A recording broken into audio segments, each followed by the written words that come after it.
So how can the Maverick be doing World Cup football throwbacks, looking back on some of the great World Cup players and the great World Cup performances, and not mention the king of them all, Edson Arantes do Nascimento, a.k.a. King Pele, widely regarded as the greatest player of all time?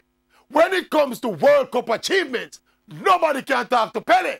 He played in 4 World Cup tournaments between 1958 and 1970 and is the only player in history to win 3 World Cup titles, including scoring twice in the 1958 final as a 17-year-old.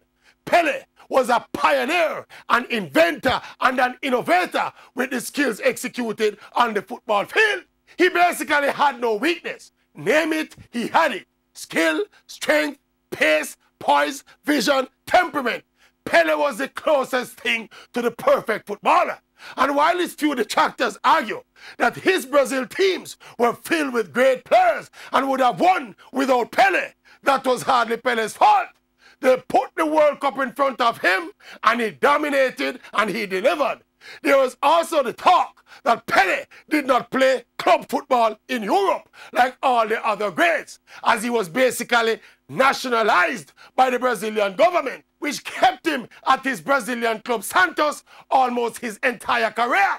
Where he scored over 1,000 goals, the Brazilian Pearl mastered all the technical aspects of football.